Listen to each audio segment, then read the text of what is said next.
Hey everybody, it's Moral Scott here with CrossFit Anavah. We're going to talk about Thursday's workout. Now just like last week, we have a mobility portion with some stretches as well as an optional recovery workout. Now the mobility portion is the same as last week. So I'm going to use last week's video for that portion, so you might see me change clothes. I'm still the same person. At least that's what my doctor tells me. Now, after that, I'll see you back here again. We're going to talk about the optional recovery workout. Now again, if you have the equipment to do that, that's fine. If you want to make modification, that's fine too. This is really just a day to have a lower intensity day to be able to get out there. Maybe it's cycling, maybe it's running. Whatever you choose, just something low intensity, get your heart rate up, get sweating to prepare for the rest of the week. So, see you back here in a few minutes. Hey CrossFit Anavah, guess who has two thumbs and couldn't find that footage from last week? This guy. But, I'll go ahead and do that again for you. So, 9 stretches today. Again, just working on some of these mobility things. Might not be something we're really working on throughout this time, but this gives us the opportunity to do so. First one's going to be the puppy pose. We're going to do this for 1 minute. We're going to get on our knees. Our goal here is we're going to end up putting our hands out in front of us and almost kind of pushing our head through our arms. Right? That's going to help with our shoulder mobility a little bit. So, hands out in front of us. We're going to come down. Try and push your head through your arms. It's almost like when you're doing the overhead press and then stretch, same kind of concept there. So just trying to reach. Next one up, we have the shoulder to floor. So what I'm going to do, again, 1 minute this time. One side, I'm going to reach across and try and touch my shoulder to the floor. I'll do that on the opposite side. Going as low as I can get, sinking into that position, hanging out there, that's fine.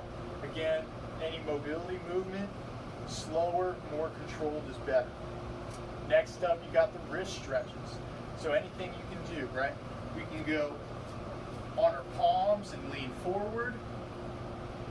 We can go on the back of our hands and lean backward. Any mixture of those or any other wrist stretches you know of to help you get a little bit of better motion there. Very helpful in that front rack position for your front squats and things like that. Next up is the couch stretch. Now, if you have a couch, you can obviously do it on one of those, a chair, or even up against the wall. So, if you're up against the wall, the goal here is to get your knee as close to the wall or couch as you can. Right? Then, opposite legs out in front of you, and you're going to try and stand, or not stand, but sit as tall as you can. You're going to be squeezing your glutes to try and push your hips forward. That's going to target that hip flexion. You can stay in this position. You can lean a little bit forward, add a little more stretch there. Now, 2 minutes total there. You can go for 1 minute per side, or if you have extra time, try and go 2 minutes per side. Next up is the pigeon stretch. So this one's good for the glutes. Leg out in front of you, perpendicular, right? From there, I'm going to try and sit tall, or I can lean into it. Either way, it should target your glutes.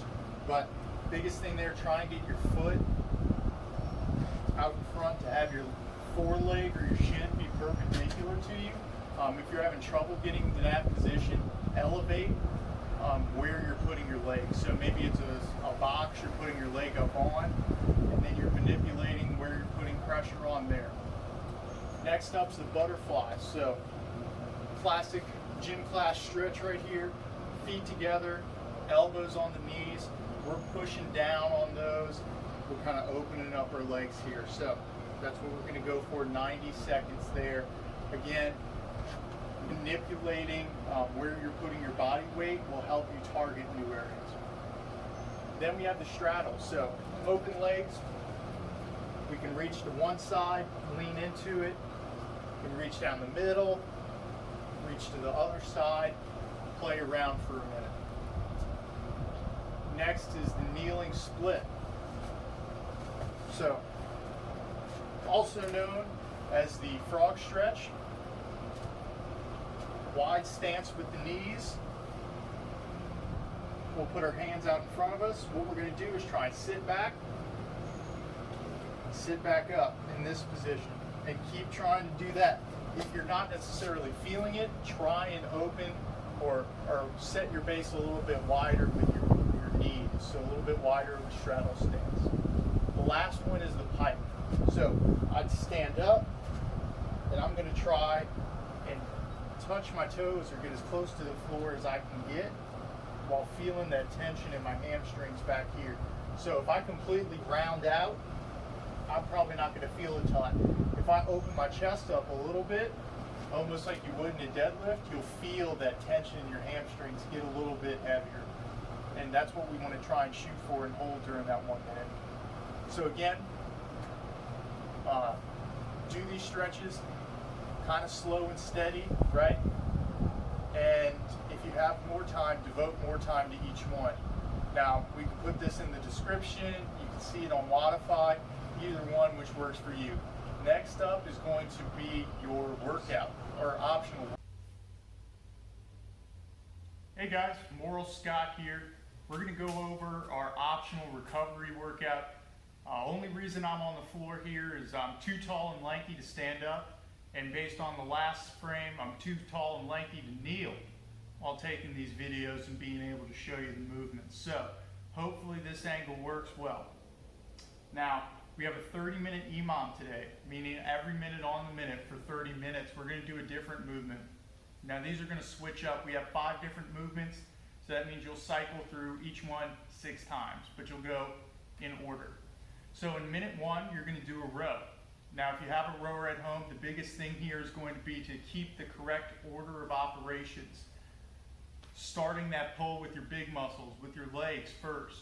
So push out with the legs, then you open your hip, then you pull with your arms.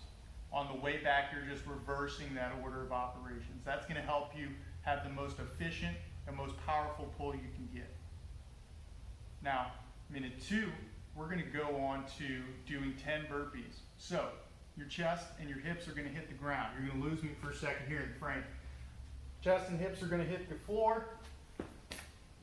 We'll pack back up, slap the air. If you're happy, do it again. You're going to do that 10 times.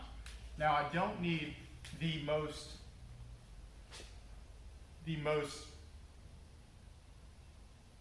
quickest burpees you've ever done in your life. Again, this should be a pretty even keel effort throughout the entire workout. It's 30 minutes, it's going to be a long time. There's some built-in rest in here, and again, we're trying to keep it lower intensity. In minute 3, what we're going to go for is the dumbbell bear crawl. I can't travel too much in this frame, but I'll try and explain the best I can. So, we'll do a bear crawl. You're staying low, you're moving along at a time, but you're just doing it with dumbbells in your hands. So we've probably all done bear crawls before. Again, the idea is to stay as low as you can possibly stay as you're moving across the floor. Now you're just doing it with dumbbells in your hand. So a little bit tougher, a little bit more taxing, okay? But again, only 45 seconds of that. Next up, you got 10 hollow rocks. Now for those, I need you to get into a hollow body position, meaning that the small of our back is going to be on the floor. My feet are going to be off the ground. My upper back is off the ground, and so are my hands. So this is a hollow position. A hollow rock, I want to come up on my butt, back down to the small of my back, and just alternating between those two. Okay? You'll do that 10 times. Biggest thing there Hold your core steady. It's a lot of balance. Try not to let any of those parts that I said don't need to hit the ground. Don't let them hit. Smooth for 10 reps. We're looking for quality, not speed there. It's going to be a good one for creating body awareness in those gymnastics positions as well as building that core strength. For minute 5, we're going to go 45 seconds on the bike. Not trying to rip the arms off of the thing. Want to stay steady again. Now, if you don't have a bike at home, or if you don't have a rower at home, that's fine. What you can do is pick any type of cardio movement or anything that's really going to get your heart going, right? Jazzercise, Taibo, shadow boxing, Zumba, anything, right? 45 seconds, running in place. Whatever you need to do, kind of get your heart rate up, get breathing a little heavy for those 45 seconds. That's fine. If you don't have dumbbells at home, maybe some cans, I don't know, maybe they're heavy enough. Just pick some type of odd object to use. I wouldn't suggest using children or pets for this because they're closer, you know, you're putting your body weight on them on the ground. I don't condone that. Okay, so if I hear about it, it's on you. Now, if you have any questions about this workout, feel free to reach out to me. Feel free to reach out to any of your coaches. Let us know how you're doing. Hopefully, all of this can be over soon enough. We'll be able to see you in the gym in person again. But until that, we'll continue to do these videos. So be sure to reach out to us in any way you can. Again, it's been Morrill Scott, CrossFit Anavah. Good luck on Thursday's workout.